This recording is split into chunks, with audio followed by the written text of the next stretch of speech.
Anji Yivakorja. Hello, everybody. Eimear Burke here. Welcome to another Fireside Chat.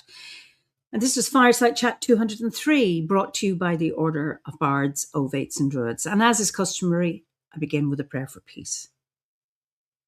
Gamara Shiakon or Fudna Krinya. Gamara Shiakon in our Jaili, agus in our Jirha. Ganairi Lin Lenar Kajgarmaka. Gamwich Buikas Jiv, Jeh Chivdaka, Spirit Chivdaka. May peace prevail on earth. May peace prevail in our homes and in our countries. May our missions be accomplished.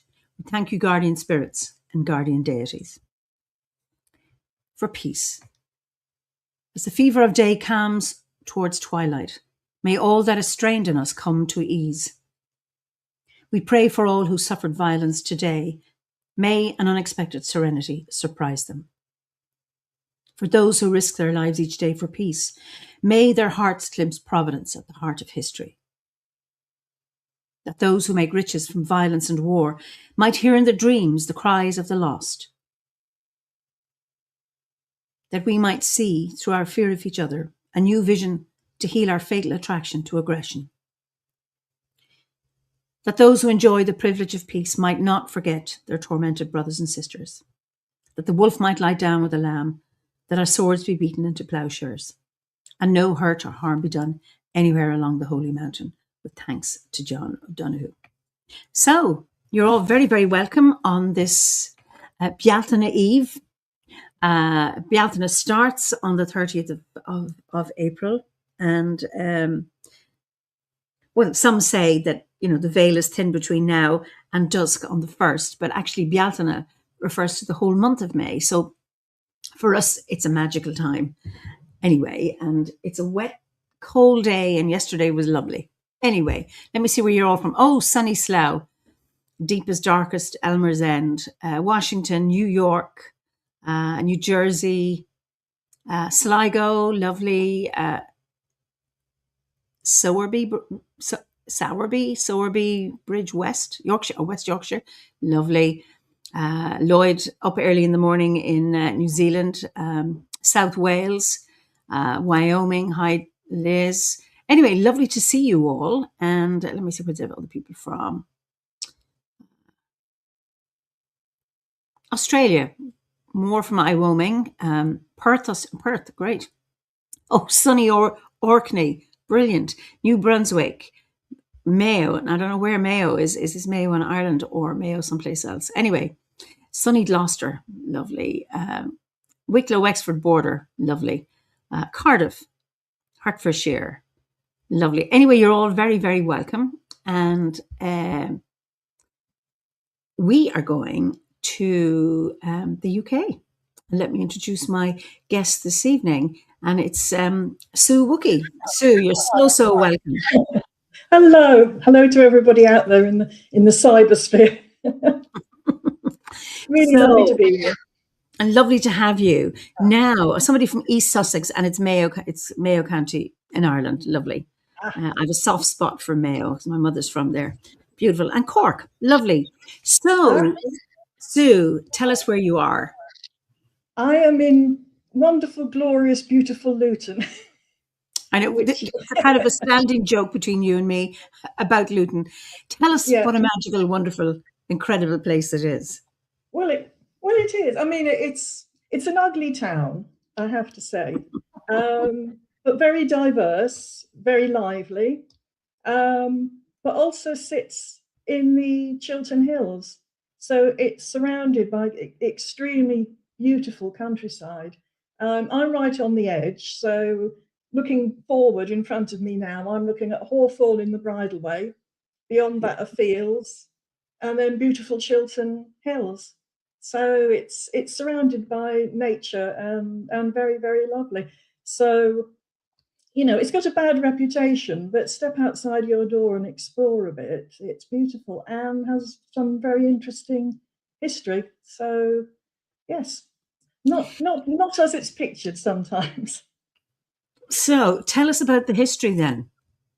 Well, there's a lot of prehistory. Luton, it's quite interesting. Luton comes from Lu and Lugos and the sun god.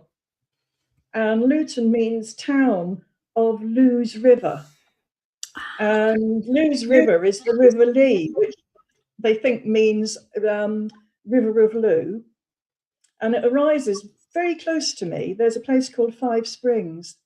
And the water rises up, and it used to be a huge marshland, but now it's a housing estate. But in the middle, in the middle of the house, of course, in the middle of the housing estate is a very, very ancient henge called Wolard's Bank. Very unusual. It has a ditch on the outside and the raised bit on the inside. Very rare, not common. Yeah. No sign of use. They don't know what it was used for, but one side of it is the River Lee, and it's right next to these springs. Beautiful. So, very, very interesting spot, and clearly connected with the sun. And I do have some private theories about that. Well, would you like to share them, or are they too private? No, well, it interests me a lot. There's an old legend that this is where Lou would water his horse, and of course Lou's horse, it's the sun chariot, it's the sun crossing the sky. There's an interesting alignment. I'm right on the Icknield Way. My house is actually on what would have been the original Icknield Way, and just what way? The Icknield Way, which is a very, very. How do you spell that? Sorry. Icknield, and it's a very ancient path that crosses all of the UK. My house is built on where it came through. In fact, the other side of my garden wall, there's ditches, Iron Age ditches that cross the Icknield Way. It's why I bought the house. Oh, beautiful! I bought the house because it was next to an Iron Age ditch. Lovely. As you do. Near me, this way is aligned with the midsummer, midwinter solstice. Oh, beautiful. Yeah, and not far from me, the Michael Energy line passes within a few hundred yards of my house. And it also follows this alignment. It's another reason why I bought the house. Wow. I know, I'm a complete nerd for prehistory.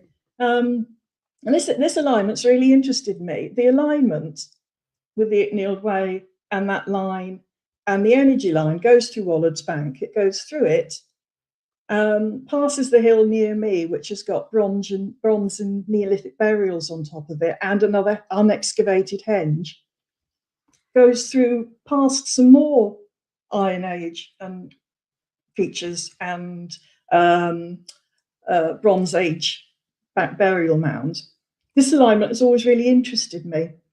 And sitting on top of the hill one day, I was looking across to where at the other side there's these other burial mounds on another hill, and realised that what would have been that marshland sits right between it. And I was sitting there. It was the day before the winter solstice.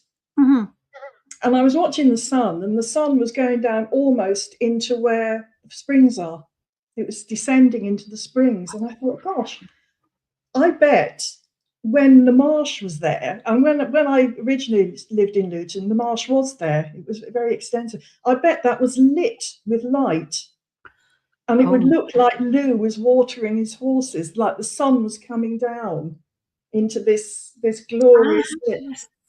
And then I thought, well, if you're the other side, where the other Bronze Age burials are, looking the other way, you would see the midsummer sunrise rising out of it, coming out of it.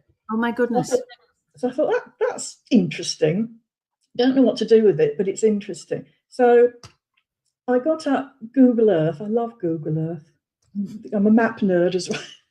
I'm an everything nerd. But anyway, I got out Google Earth. And I thought, well, I'll follow this line through the orientation of the Icknield Way near me, which is on that alignment, through the burial mounds. It goes through my house, which is very weird, through the henge and the marsh, the other burial mounds. And I kept going. And I swear to God, I ended up at the Heelstone in Stonehenge. Seriously. So you have a direct line to Stonehenge, you do? I have a direct line to Stonehenge. Wow. My own personal direct line to Stonehenge. I just kept going, and I thought, I wonder where it'll end up. And interestingly, the angle of it, it's like at that angle, it follows the angle of the line of the Chiltern Hills, which lie across England at precisely the angle of the midsummer midwinter solstice. And I thought, I wonder if that's why Stonehenge is kind of exactly where it is. I've no idea what to do with that idea, but if there's anybody out there who is much more knowledgeable about history, angles, sunsets, sunrises than I am, please explore it, because I haven't got the capacity. But it's interesting. That is, I mean, I have it just you describing Lou's horses coming down for a drink, the sun rays coming down. Have you ever painted that? I have, actually, yes. I have. Well, not exactly. I painted the sun chariot in the sky as a horse. Yeah. With symbols on it. And it was inspired by that, yes. Yes. Inspiration comes from many places. So, yeah. I'm interesting with the Lou connection. So I live in a place called Three Castles. That's not the proper name. It was Bon Onur, the land of the Odur. But I overlook the River Nor. Yes. And there's a bridge just outside my gate that crosses the river. That's called the Ardaloo Bridge. And the townland that goes beyond the bridge, 2 kilometres, is Ardaloo, which means the height of Lou. But I'm on a hill. So that's down there. But this is, and they used to hold Lunasa festivals here a long, long time ago. Right. Because it's interesting, because this Mollard's back, again, this is only a personal theory, and it could be nonsense, but they never found anything in it. But the raised bit is on the inside, ditch on the outside, raised bit on the inside, and one side is the river. And I thought, well, maybe it's an amphitheatre. Maybe they held games there. Maybe they held games for Lou. I don't know. Maybe. It might be a fancy, but maybe that's what they did. I'm just... So Sean Guihin and I, he's a member of the order. He's living up in Donegal, and we held a few retreats on Birog, who's the little druid woman in the Lou story. And so we had local historian Brian Lacey talking about Lou. So Lou of the long arm, Lou of Other, the patron saint of a church, an old church with a Romanesque door in Freshford, not far from here, is St. Lachtan, and there is a bronze long hand of Lachtan's arm, and he says Lou link. And I'm just fascinated that where I'm living and where you're living, 2 different names, 2 different countries, and those associations with Lou. And Lou is associated with Donegal, but also Islach, and here in Kilkenny. I just find that is That's fascinating, isn't it? Yeah. And it's fascinating because the more you research the land around you and the places around you and the names around you, and it is a bit of obsession of mine, the more interesting things you uncover. When I was at university, I studied geography. 90% of it was really boring, I have to say. But we did one course with a guy who'd written a book about reading local landscapes. The history that's there, the underlying layers that you can read from what's left. And I was fascinated by it. That course, it shaped a lot of my interests through my life. It was just so interesting to think that you could read what was around you. And it has a story to tell. This is so Druid, isn't it? It is indeed. Connecting with the land and seeing the story. And that's been a lifelong obsession. It's beautiful that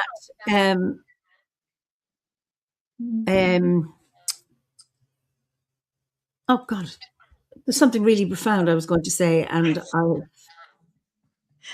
I do this all the time. There's so much wisdom in here. It's just hard to keep track of it. But when you know what to look out for, then you start notice. You know how to read your landscape. Some people go, well, I just see rivers and I see grass. There's nothing else there. And it's like, no, but do you see this little hill here? Do you see that? Do you notice that? That's actually a ditch. Do you see that other? And once you start, you can't unsee it. And I think that's just fascinating. Yeah, absolutely. It's very sad. I get very excited when I see a burial mound. And when I started painting, doing more mystical paintings. Originally, I just used to do landscapes, pretty landscapes, places I'd been on holiday and whatnot. But burial mounds started to creep into them as a symbol, like this shape. And on a lot of my paintings, you see that. I know it's a symbol of our connection with the land and the ancestors, but to most people, it's just like a hill. But it's in so many of my paintings; it just creeps in, and it all stems from that.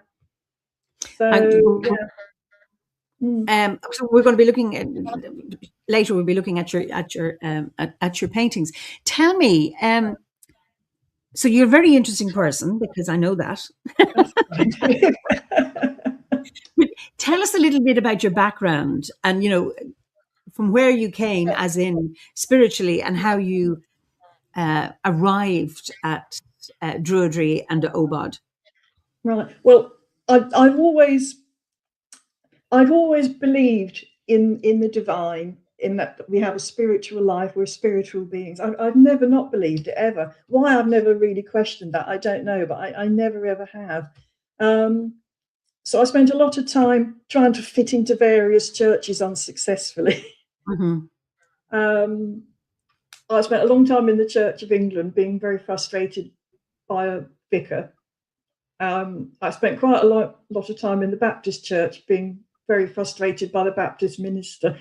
All the time, I felt as though I was shoehorned into a little tight box that didn't fit everything that I thought. They don't fit into these dogmas and these. And I spent all my time kicking against it and not feeling at home. And it's not a question of disbelief so much; it's a question of believing far more than will fit into that little box. So I found that frustrating, to the point eventually I just stopped going. And I felt quite sad about that, but I wasn't at home with it, and just forged my own way. And I spent a lot of time reading about different religions. I love the Upanishads. A lot of the Hindu writings, I think, are extraordinary. I read a lot, studied a lot, studied psychology, not professionally, just reading books. Always been interested in it. And then I was doing these paintings. I decided I'd start painting full time. I'd give it a go. And I got an email from somebody called Graham Tallboys, who was writing a book on Druidry called Arianna's Dance. And he wanted one of my paintings for the jacket. And I thought, well, it's unlikely to happen. I used to work in publishing. I worked for many years with Dorling Kindersley, looking after their images, all the photography. They all came to me. And I was in charge of a team looking after it and resupplying it. And I thought, I know what publishers are like, but they can't. What they hate more than anything is the authors suggesting what they'd like to have on the cover. I love it. I don't love it, but yes, you know what I mean. You don't go for that. So I thought, well, it's unlikely to happen. And I thought, well, I better check this out, because my art it's very, to me, it's very sacred. There's a spiritual element in it, and I don't want it shoved on something that I think is dubious or doesn't fit with my beliefs, or I don't want to sort of look as though I'm saying, yes, I approve of something that turns out to be something completely crazy that. So I thought, well, I'd better look into Druidry. And of course, the first thing I found was the Obod site. And I looked at it and I read it and I thought, well, this is me. And I'm sure there are many, many out there now that going, oh, that's exactly what happened to me. I looked at it and it was already me. And I thought, I'm already a Druid, but I didn't know I was a Druid. And I bet that's pretty common. Oh, yeah. So I was sitting there going, oh, I'm a Druid. That explains everything. I didn't know I was a Druid, but everything there resonated hugely. The connection with the land, the connection with ancestral history, nature, the whole kit and caboodle of it.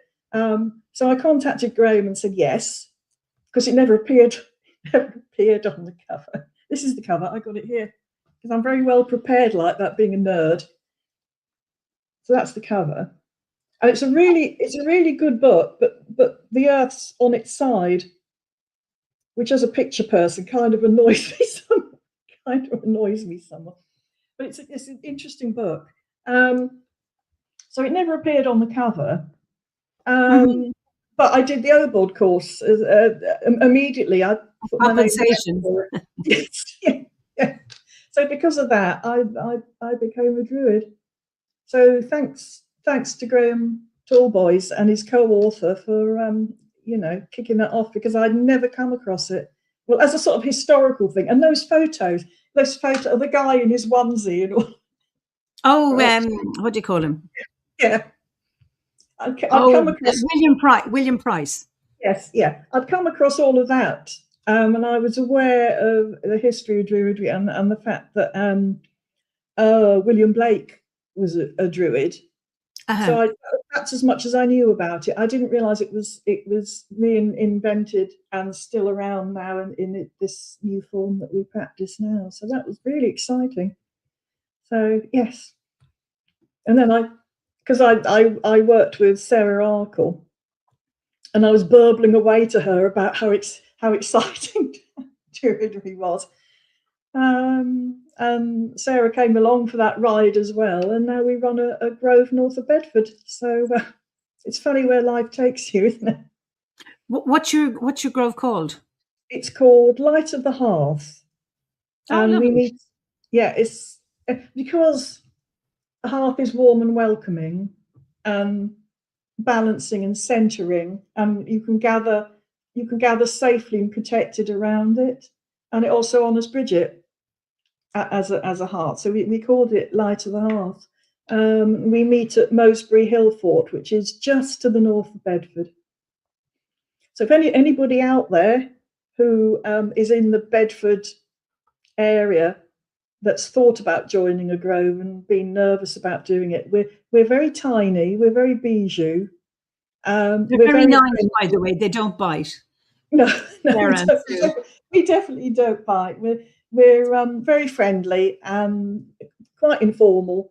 We muck things up all the time and have a right good laugh. So if you've ever felt like coming along and joining us, then we'd be really, really pleased to see you. So when are you having your Bialta? Oh, Nimi, not too far from you. There's somebody if you want to join at the she said not too far. I don't know where that is and what direction. Are you having something for Bialta? Yeah, we are. Yeah, on Saturday, on this coming Saturday at 3 p.m, meeting in the car park at Mowsbury Hillfort. So. Antoine corrects me and says Bialta starts on the 5th of May. Just to let you know, in Ireland, it starts on the eve of the 1st of May, because we have a folk tradition here, and it's folklorically honoured at this time. Some people work with solar alignments or lunar alignments. Nothing is cast in stone. I'll be having mine on Sunday because it's always the nearest Sunday to the festival. Yeah. The Atishnuk the following weekend. To Mark Bialton as well. It lasts the whole month. So it's very important for people not to get too dogmatic or too fundamentalist about when we celebrate. Its intention is absolutely everything. Yeah. It may be cast in the stars, that's fine, but it's not dogmatic. I'm just saying that. And, there's lots of folklore about in Ireland where we do celebrate Bialton starting, it starts now. You leave flowers out on your doorstep to honour the She, because this is when the veil is thinnest between this world and the world. Lots of mischief. Gabriella, I see it as a season, not one date. Absolutely. And you make your May bush, with, they say, actually, eggshells from Easter. I mean, obviously people celebrate mere mortals. That's exactly right, Antoine. You can decorate it as you wish with ribbons. I have a hawthorn tree at my door that I decorate. Others find a bush and bring it to their garden. So it's quite magical, you know. And it is. And then some people don't celebrate Bealtaine until the Mayflower is actually in bloom on their land. So on the roads around Kilkenny, they're in bloom, but not in my garden. But so it's just all a different time. And Rob says, thinking of driving up to Beltany Stone Circle in Raphoe and Donegal this weekend to enjoy the full moon and drum to the stones. Now, Beltany Stone Circle, they claim up there the largest stone circle in Ireland.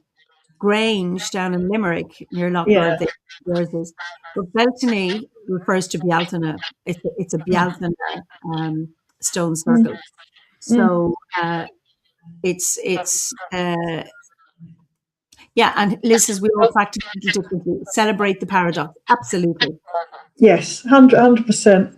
And what's wonderful about within OBOD is that we're not fundamentalist, or we don't issue diktats. So you can celebrate Bealtaine as a Druid festival within Christianity or whatever other festival you wish to include. Nessa says, I love Bealtaine. I think it's my favorite. I don't have access to a bonfire, but I can light a candle and make a mini maypole. Absolutely. In my altar, I have two candles to represent the two fires. Oh, of course. Yeah.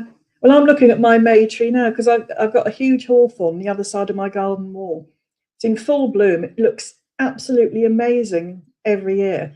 It overhangs my garden wall, so it can gift me bits of it every now and then. I don't even have to leave my garden to take little bits of it off. And it just I'm looking at it now. It's absolutely beautiful. And I mean, I love trees anyway. And we don't actually in Ireland have a tradition of the maypole. That's mostly in English. But the hawthorn, I mean, you can eat the leaves, the young shoots. They're known as bread and cheese.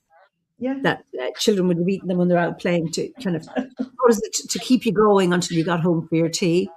The flowers, certainly, and then the berries. I mean, wonderful medicine. Yeah. For the absolutely. heart. Brilliant. Yeah. Rob says, I'm an atheist, thank God, but I do worship nature. I love that. Thank God I'm an atheist. That's brilliant.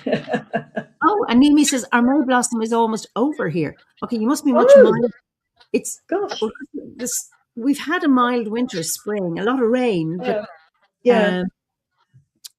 so it's not in bloom in my garden yet. And I have a lot of hawthorns that came themselves. They'll be maybe another week or two. So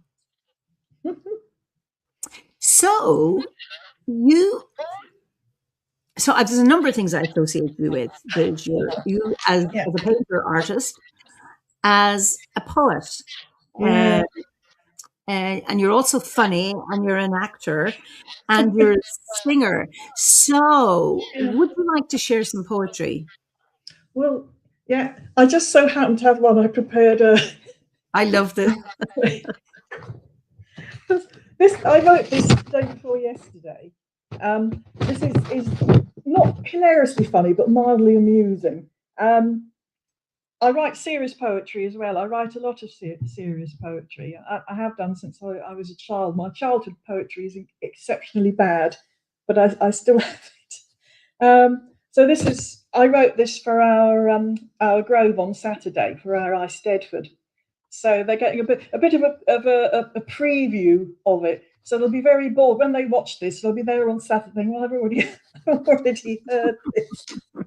So hopefully they'll forget it between now and then. So just before you start, Julia Telfer, I love your poems, artwork, songs, and fantastic company. So she's here.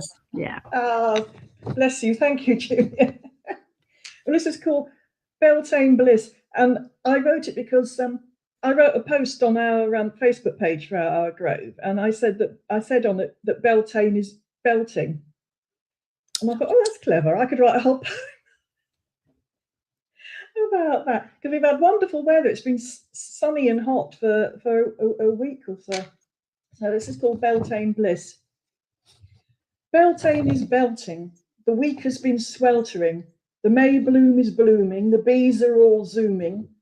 The flutterbys are fluttering, the buttercups are buttering, the pigeons are rutting and posing and strutting and cooing and butting, having sex on my guttering. The squirrels are squirreling, the blackbirds are trilling. The grass won't stop growing despite all the mowing. The mayflies are flittering, their wings all are flickering, and spiders are plotting on where they'll be squatting to ensure that their dining is quickly flat-lining. While all busy dating and flirting and mating and blooming and booming and surging and merging, I could run away and make me some hay while the sun is still shining and the sap is still rising. But my coffee I'll sip and perhaps take a kip. Brilliant. So that's Beltane Bliss. So that was the day before yesterday's effort. Well, Gabriella says that's so melodious for the ear and for the heart. That's lovely. And you know, There's Ricky, a lot of singing rhymes in it. you know, Ricky Gellison. Here's one I prepared earlier. You can just tell who is a Blue Peter alumnus. Beautiful. Oh, yes. Absolutely. Lovely. I love Blue Peter. Definitely making hay time. Beautiful. Yeah. Lovely. So,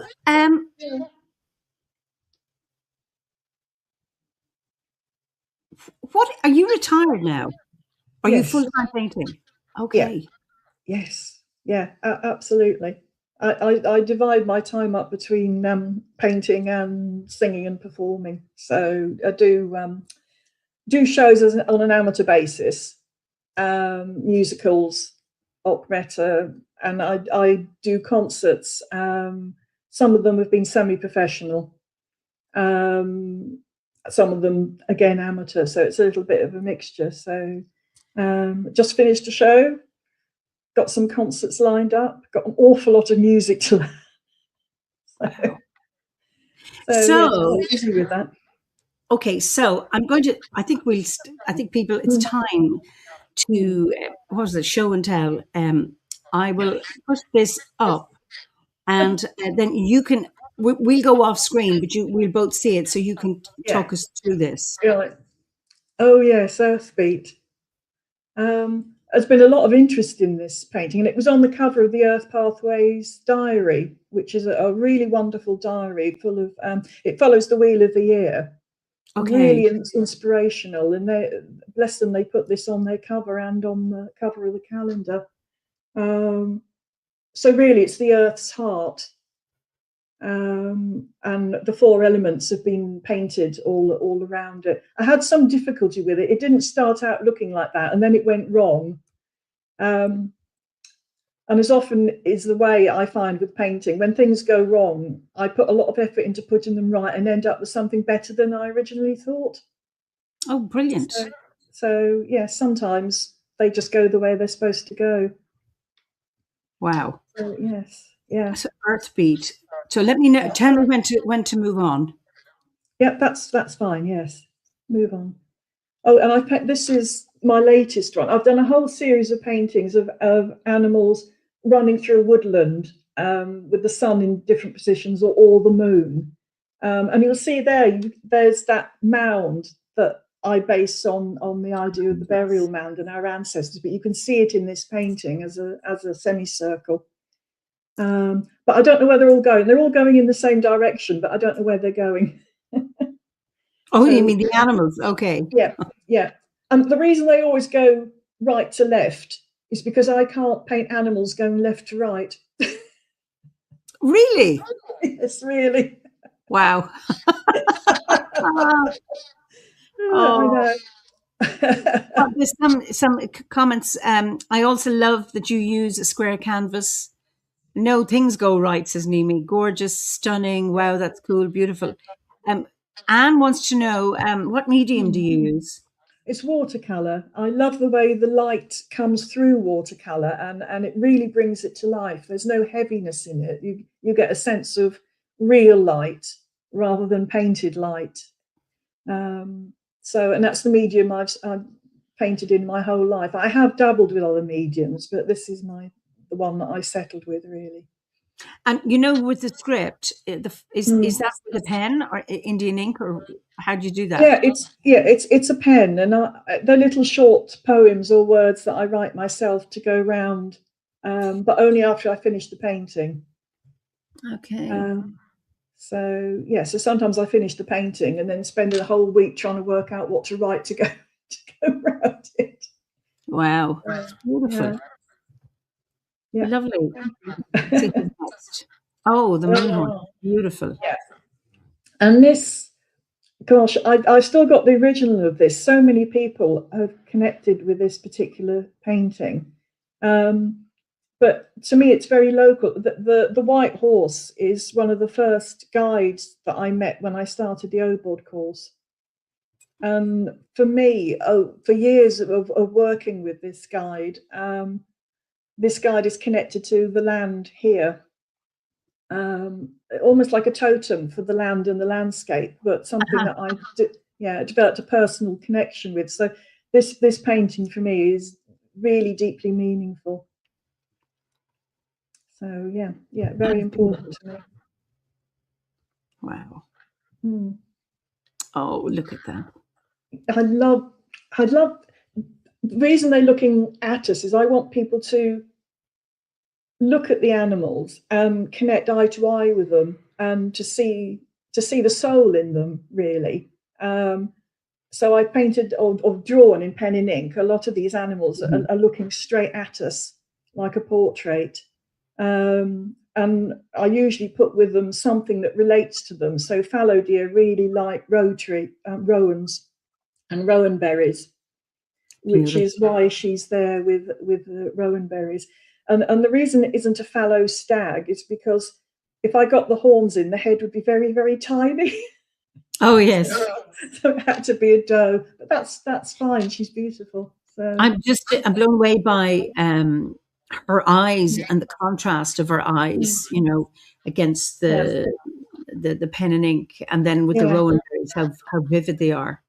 Yeah, it's getting that gaze so that the viewer's eye is particularly drawn to the fact they're looking at us. It's beautiful. Beautiful. Thank you. Oh, lovely.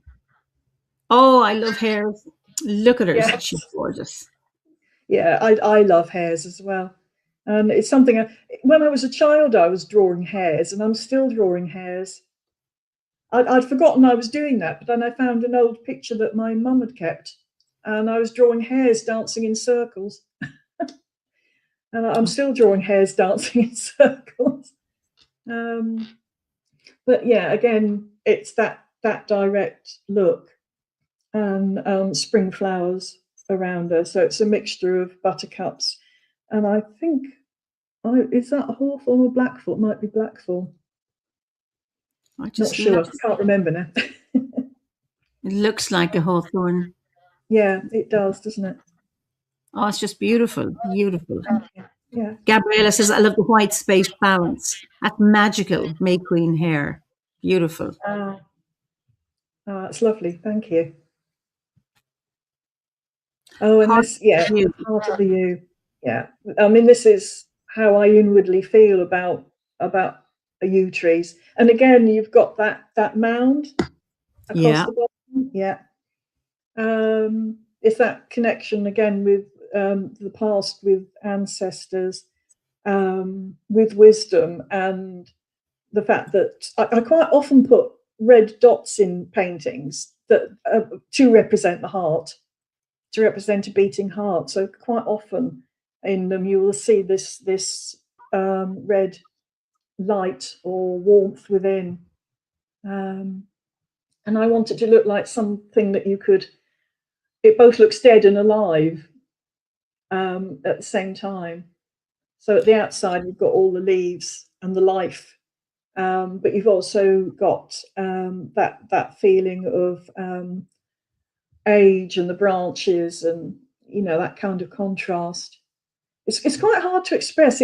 Yew trees are so mystical. It's quite hard to explain really why I wanted it to look like this. To be honest, sometimes you just don't know.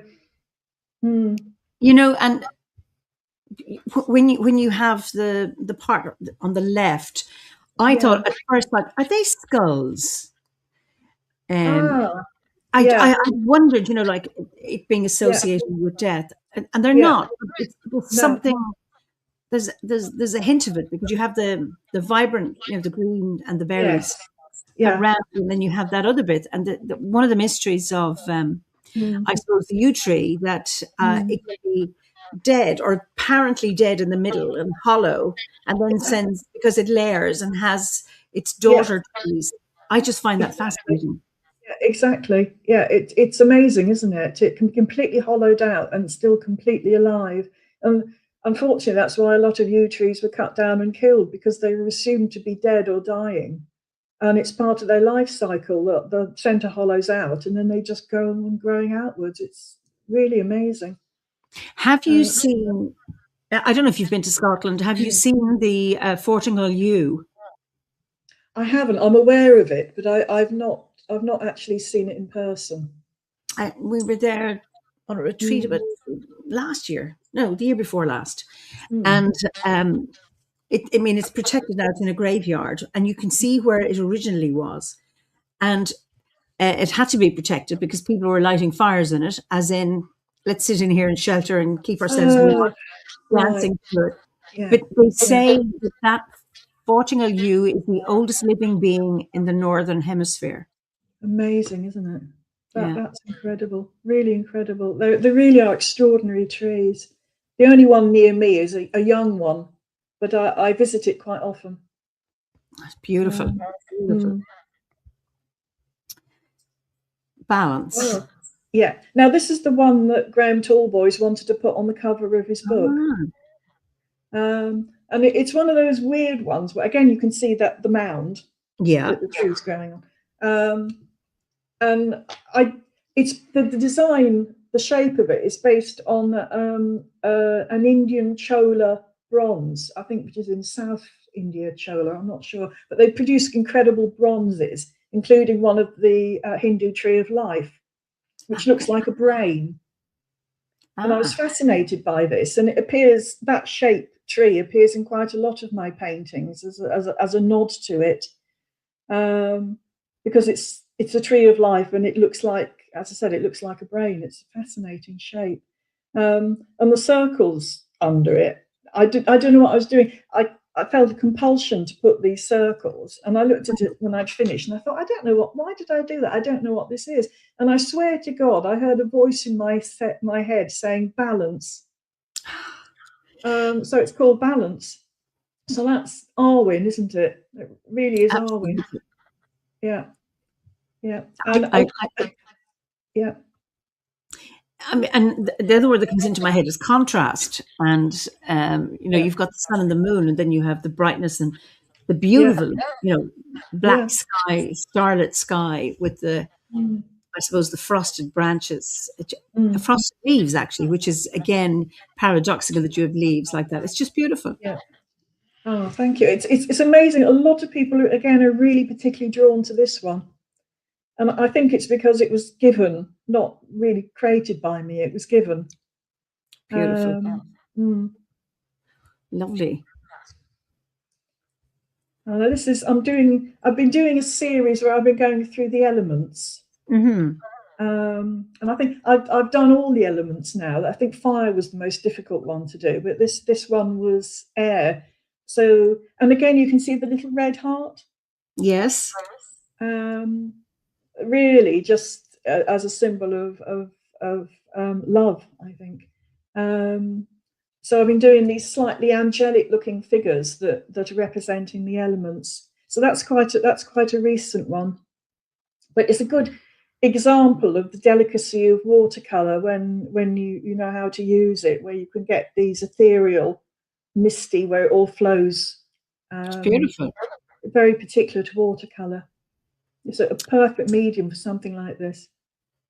And I just love how the heart speaks to the bird, Yes, in yes. just lovely.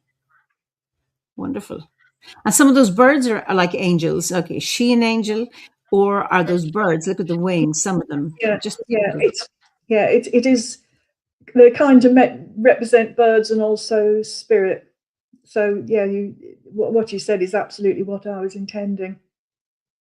Beautiful. Gabriella says, as an airy person, I can vouch we have much bigger hearts. She's obviously saying that very modestly. Brilliant. That's good. And we go to the next one. Canopy. Lovely. Yeah, so this is, again, looking up through the trees, as you can see. And again, it's very geometrical. I like circles. There are a lot of circles in my work. I have a compulsion to do circles. And it goes through the whole of the seasons.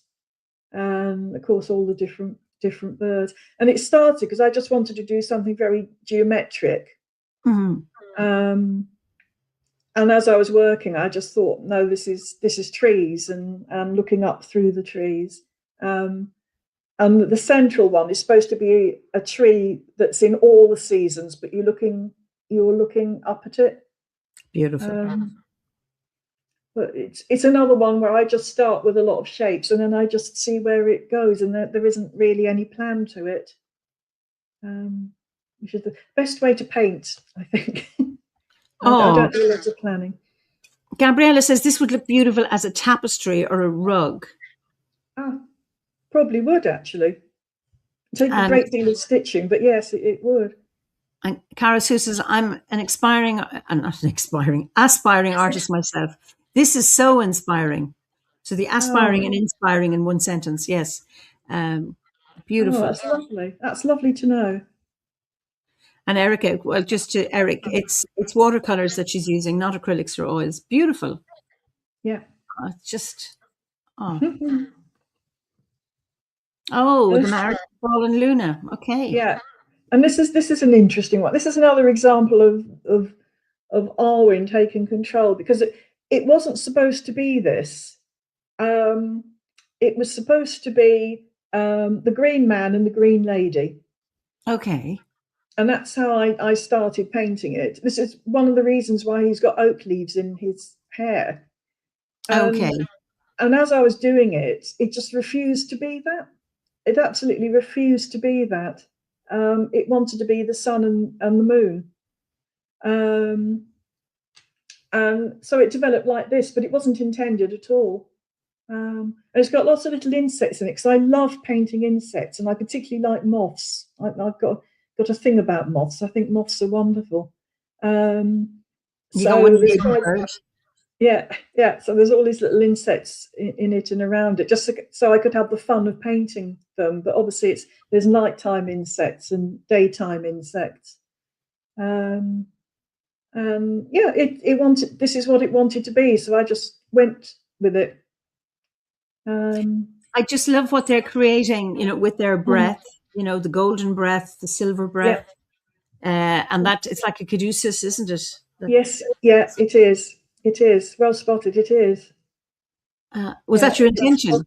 Yeah. It's and also the top of it is like the symbol for eternity. That's right, the lemon sketch. Yes. Yeah. So there's that idea that it's like weaving between them. Again, it's a balance, isn't it? It's a balance between the two, and creativity coming out of that balance. And then you replicate the lemniscate a little bit at the bottom. It's lovely, because then you have the sharp gold and the silver. Wonderful.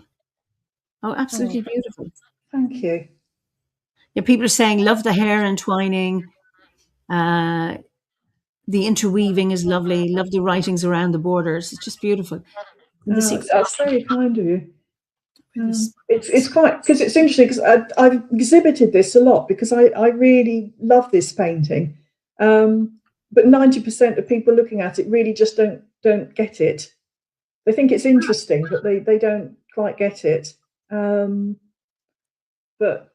I keep persisting in putting it into exhibitions. I just want it to be seen. I just think, again, because it did its own thing. Again, it just feels like a channeled thing, and it did its own thing, and it's just nice to have it out there. You see, what's interesting about this is you've got the central figures, the sun and the moon, Sol and Luna, the man and the woman, and then you have all these other with either the nuts and the leaves, and then you have the bees and wasps and moths and ladybirds and whatever else you have. Yeah. That is fascinating. Just it's, and then the intertwining of the hair, the gold and the silver. It's just beautiful, wonderful. I love it. Lovely. Thank you for saying that. That means a lot. Liz says the people who are meant to get it will get it. And Yeah, Rob this says is true. it's beautiful. This is true. And Gabriella says it looks quite obvious to her, explicit as an ecosystem. And poor old Michelle is twisting her neck to see the top writings. I'm the same. I can read it. In the secret garden of the heart, where the spiraling stars sing themselves aware, round dances the sun with his rays of fire, and round goes the moon with her silver cup. Oh, beautiful, beautiful, beautiful, beautiful. I don't know what it means, but that's what came. So. Wonderful. Oh, and Julia mentioned your dragons earlier. She said she loves your dragons. Okay. Yeah. This is directly from a visit to Boscawen Nunn. So this is Boscawen Nunn. The stone is the leaning stone, but you're looking at it from behind, so it's leaning away from you. Okay. That's partly for design purposes. It's much more harmonious if it looks like this, but also partly because after visiting the circle, I saw this doing inner journeying and visioning, and this is exactly how I saw it. And this star dragon came and was over the central stone at this angle. So this is literally what I saw. So it means a huge amount to me. Quite difficult to explain, but some places really take a hold of you, and it's like they want to talk to you or share something with you. It felt special when I was there, but several times in meditation I've been taken back there, and sometimes quite unexpectedly, not always a planned thing. So yeah. Where is this in reality? You mentioned it. Where is it? Cornwall. What's it called? Boscawen Nunn. And it is very Druid connected, because I know a group of Druids meet and hold ceremony there.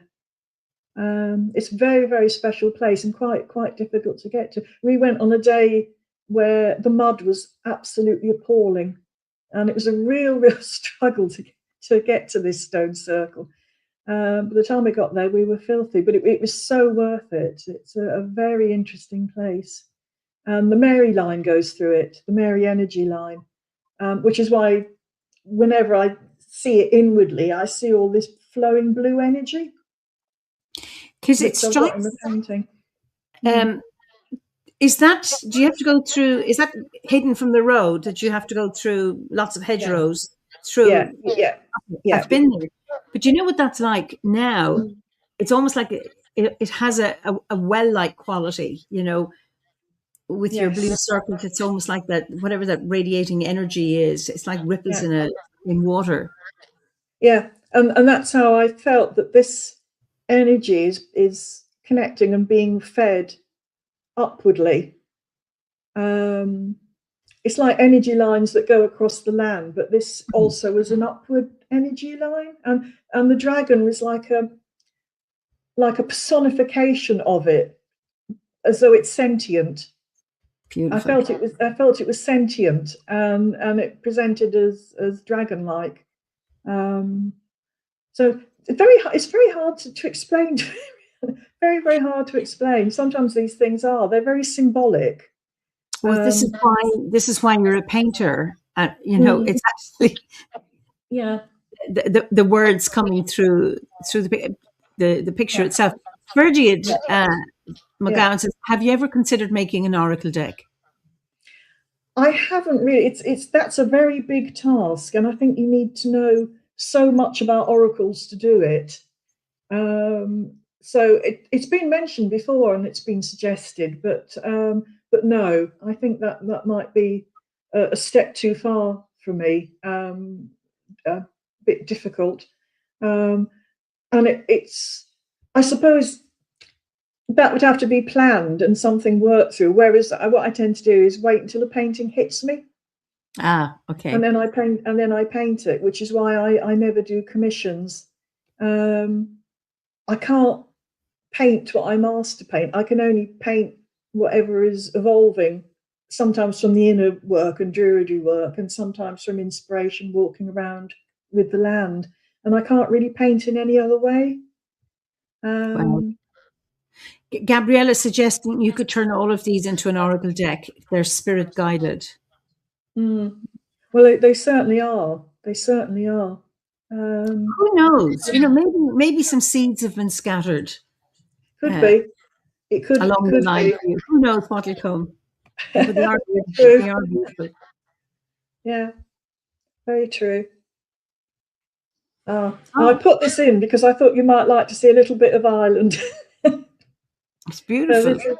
So this is, I do a lot of landscape work still, but they're a different kind of painting. That's a chance for me to be free with watercolour and just splish splosh and not be too finicky about detail. And it sort of keeps me freed up to be able to paint in two different ways. So this is a different way of painting, but I still put the words around it, but not a poem. This is just a flow of consciousness about how it felt to be there.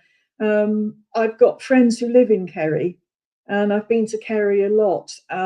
Such a stunning place, and this is a particularly lovely place with a mother hill in the background. Where is Dulles Head or Dulles Head? Where is it in Kerry? Where is it near? It's not far from Carsavine. Okay. It's across from Carsavine. There's a bridge that goes across to the other side of the headland, and it's over there. Okay.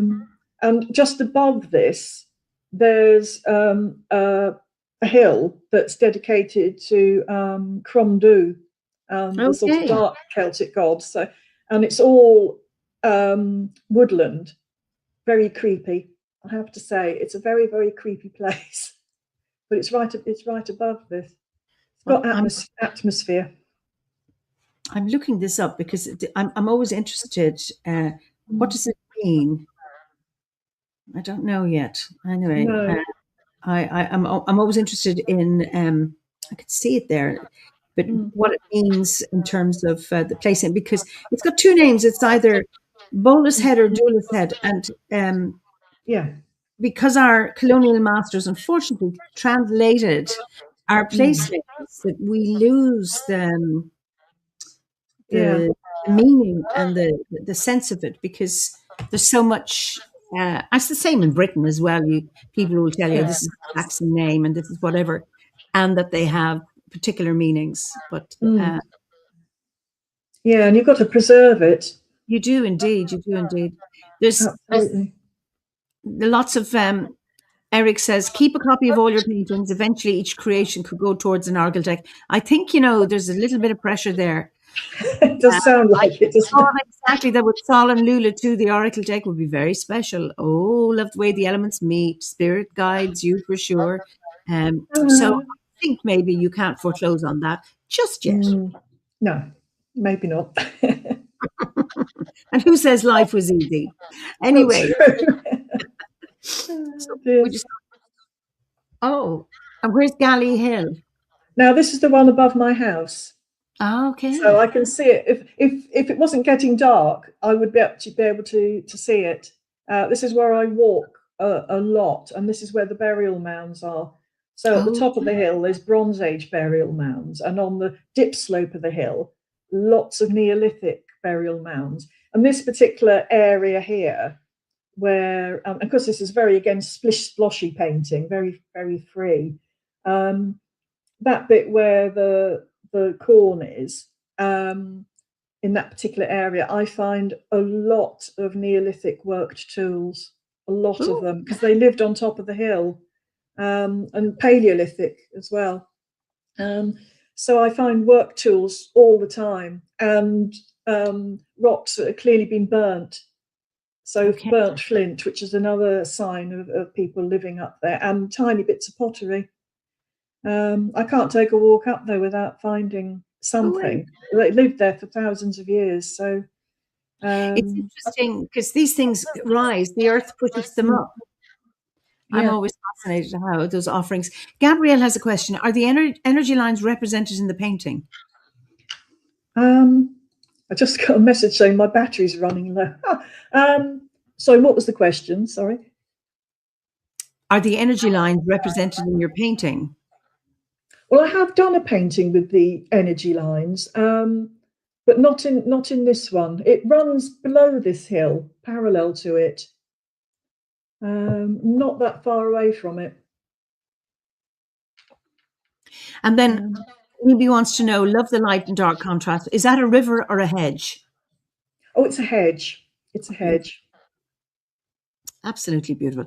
So Andrew Anderson is here. Hi, Andrew. Sue, you're an astonishing artist. Thank you, Andrew. That's I know just he's beautiful. a fan.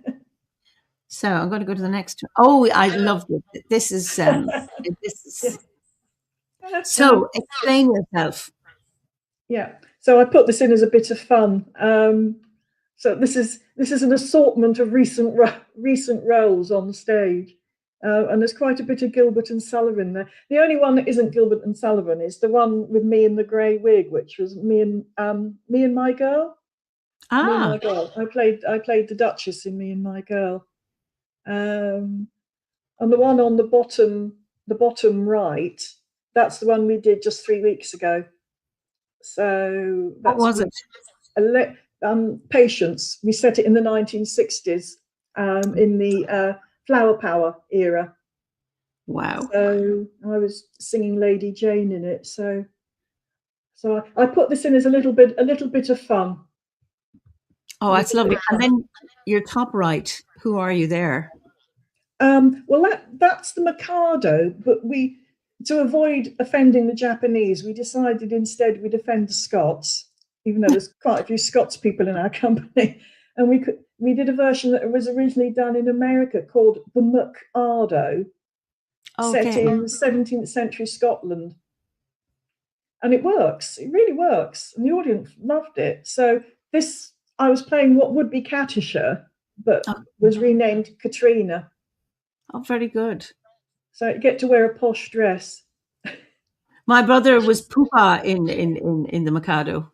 Ah, there you go. A long time ago. Fantastic part. Is this pinafore? Is this pinafore on the bottom left? It is, yeah. Set in again in modern times, and that's little Buttercup. So I was wearing a coat instead of having a basket with goodies in it. The inside of my coat was full of all sorts of produce. So every time I opened my coat, there'd be all these things hanging inside. It was very heavy. I bet. It was. It really, really was. But it was good fun doing it like that. So, and again, a very successful production. Sometimes they update quite well. And we're mainly a GNS society, but at the moment we're doing mainly GNS because quite honestly, they're cheaper to do. But you know what? They are, any musical society in Ireland is doing GNS. They're there. They still are popular. Schools do them. Yeah. I think it's just brilliant. Yeah, and it's proper singing. That's the nice thing about it. It's proper singing, and there's lots of parts for people. So a lot of people get a chance to do something, which is good. And there's a lot of chorus, which means everybody else in the society gets a lot to do. Whereas a lot of modern musicals, there's very, very little, quite often, for most of the members to do in it. Whereas in these, everybody gets a chance to be on stage a lot and sing a lot, which of course is what we all want to do. It's lovely to hear the audience laughing. I love making people laugh. There's nothing like it, really, to know that what you're doing is giving everybody a really good time. They're having a great time and they're going to go home very happy. Well, I've experienced that. You have certainly made me laugh with your certain songs, your irreverent songs. She's a lovely voice. You wouldn't sing now, would you? I didn't want to really, but What could I sing? A tiny bit of. Right. Tell you what, should I do 2 verses of There's a Druid in the Wood Behind My Garden? Yeah, I've heard that before. Yes, please. Yeah. Right. That's the first 2 verses because it's 5 verses long. I Oh, might have to. could you sing long? Sing the whole song. Andrew says, "Go on, Sue." So there's 2 of us. I've got to find the right key. That's the thing. So I might change key in the middle of doing it. Oh, are you still there? Oh, there we go. I'm putting you back center stage. Oh, she's frozen. I don't know what's happened there. I don't know if you can hear me. Can people hear me? I think I'm okay. She has frozen. Can anyone hear me? Oh, what a pity. Yes, you can hear me. Okay.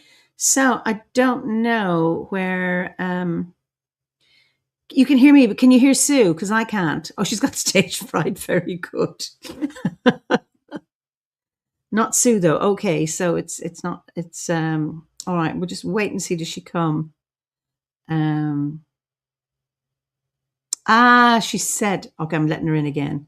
I'm on my iPad. My battery's died. Right, hold on. We can see you clearly now. Don't worry, we see you. Prop this up.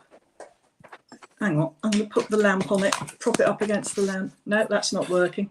Hold on, everyone. Talk amongst yourselves. Well, Ricky says no song. I'm going to get something to hold this up.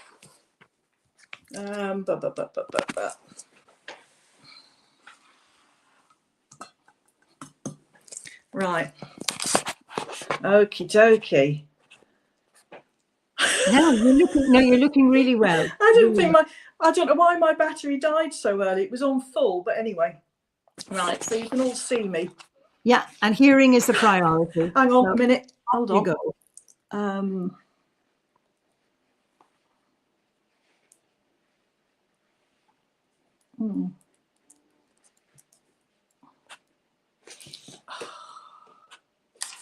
What have I done? What are you looking to do? Trying to find the microphone. We can hear you. Oh, she's gone again. Can you hear me now? Yeah, I could hear you all the time. Yeah. So, yeah, the sound is good.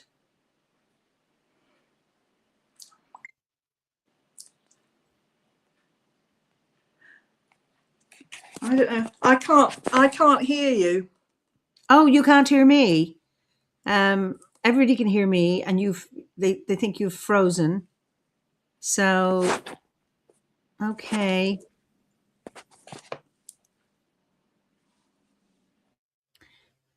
Can you hear me now? Because I assume you did hear me at the beginning. Or maybe you didn't. So other people, I can hear Sue, and Sue can't. Sue, can you hear me now? Yes, I can hear you. Can you hear me? I can't hear you. You can hear me. Right. Oh dear. There's a druid in the wood behind my garden. I see him almost every other day. He wears a robe of white and he shines with nature's light. Oh, I do so hope he's really here to stay. He has a staff that makes him look like Gandalf. If Gandalf was really into hugging trees, and I often brave the brambles to hear him as he rambles about the birds, the bugs, the bunnies, and the bees. There's a druid in the wood behind my garden. He looks like Jason Momoa in a way. His hair and beard are long, and he's very, very strong. And I could watch him almost every day. But The moment that I knew we'd be together was when I saw him brandishing his wand, which, as every druid knows, should be 14 inches or so to really help you reach the far beyond. There's a druid in the wood behind my garden. He strides around the nettles like a god. He really cuts a swathe where he waves a bunch of sage. It smells so nice, but really it's quite odd. One day I caught him standing in the nardie, with a feather or two strategically placed. He cried, "I'm one with eagle," and I thought, is that legal? But everyone has their own particular taste. There's 2 druids in the wood behind my garden, and of course you guessed that I am by his side. We love the beetles and the mice, and we think earwigs are nice, as Jason has an earwig for a guide. We honor every creature in the forest, when, like Adam and Eve, we take a sky-clad stroll. But we don't love the ants when we're not wearing pants. There are places that no one should ever know. We're 2 druids in the wood behind my garden. We're happy as 2 lovebirds in a tree. We go into the wood and we're very, very good. A grove of 2 is how we'll always be. At Beltane he was Hun, and I Blodawedd. He got hives, and I was stung by bees.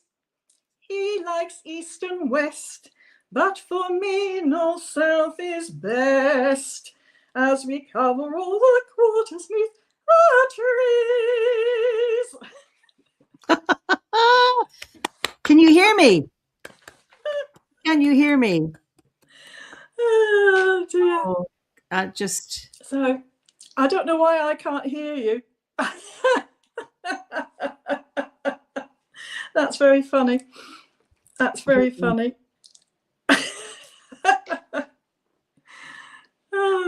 I don't know why you can't hear me, because everybody else can hear me. But oh dear. As I said, I really love to make people laugh. And you have. Oh, it's yeah, I don't have a headset. Okay. I don't have a headset. That might be the problem. So I don't know. Is there anything else I can press or try? No, I think this is the time to. This is the. I'm glad Rob can hear us. Thank you. Okay, so this is the time to end, and I will say goodbye. Don't leave. I will send you back to the green room, and I'll just say goodbye to everybody here. So you can. If you can read it, can you say goodbye to everybody? Okay.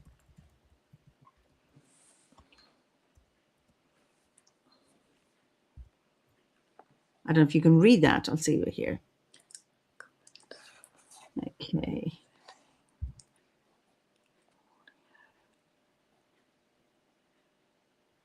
No.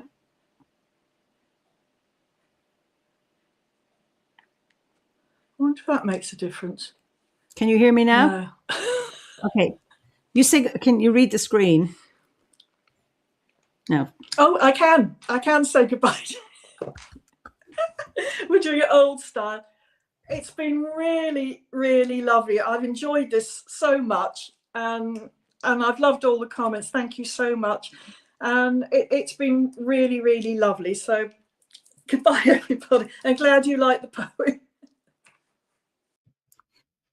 So thank you very much for joining me. And what an uplifting chat. Lovely to watch.